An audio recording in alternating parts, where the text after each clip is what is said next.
যে ভারতের মতো একটি গণতান্ত্রিক দেশে এমন নির্লজ্জের মতো ওখানকার মিডিয়া, কিছু সাংবাদিক ওই একই ধরনের বয়ান তৈরি করছে।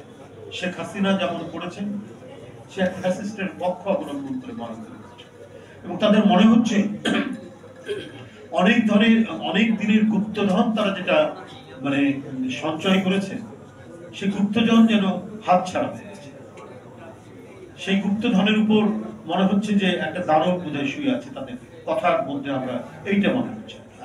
আজকে যে গণতন্ত্রের পথরেখা অনুযায়ী একটা গণতন্ত্রের চর্চা, অনুশীলন এবং একটা গণতান্ত্রিক রাষ্ট্র এবং সমাজের যে বিকাশ হওয়ার সম্ভাবনা যেটা তৈরি হয়েছে, এটা কোনোভাবেই তারা করছে না, কি বলে, সহ্য করতে পারছে শুধুমাত্র শেখ হাসিনার মুক্তি। এটা কেন?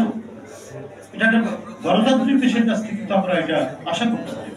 তাদের কেউ খাপছাড়া টাইপের কিছু মানুষ তারা মিডিয়ার সাথে যুক্ত, বলছেন বাংলাদেশ আর থাকবে না, পার্শ্ববর্তী একটা স্বাধীন দেশ সে থাকবে না, সে কথাটাকে অ্যালাউ করছে কি করে ভারতের নীতি নির্ধারকরা।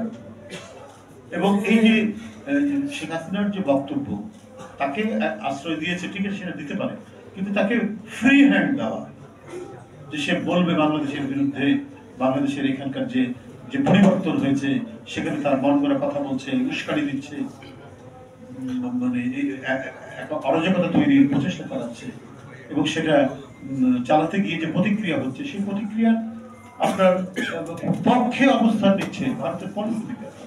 এটা অদ্ভুত ব্যাপার। আজকে এখানে আপনাদের এখানে আসার সময় দেখলাম একজন ওই কি বলে, আমাদের কাছে দৃষ্টান্ত আছে, আমরা কি বলে ব্রিটেনের বিপ্লব দেখেছি, সেখানে রাজা চার্লসের ছেলে আবার সে রাজা পেয়েছে শুধুমাত্র কিছু ভুলের কারণে পার্লামেন্টে। ফ্রান্সের যে বিপ্লব হলো, যে লুই 16 যার গিলোটিনাইজড হলো, তার ছেলেও একবার প্রত্যাবর্তন করেছে শুধুমাত্র ভুলের কারণে। আমাদের কাছে মানে বিভিন্ন রাষ্ট্রের বিপ্লবের পরবর্তী যে ভুলগুলো, সেটা যেন না হয়, সেটা দেখলে পরে আর কখনোই প্রতি বিপ্লব এখানে হবে না। আমরা গণতন্ত্রের রাস্তা দিয়ে আমরা এগিয়ে যাব, এবং দেশ বিরোধী, গণতন্ত্র বিরোধী এবং আমাদের সার্বভৌমত্ব বিরোধী, আমাদের ইতিহাস, সংস্কৃতি, আবহমান বাংলার যা কিছু আছে সেটার চর্চা, অনুশীলন এবং সেটিকে নিয়ে আমাদের এগিয়ে যাওয়ার ক্ষেত্রে আমরা কখনোই অন্যের হস্তক্ষেপকে মেনে নেব।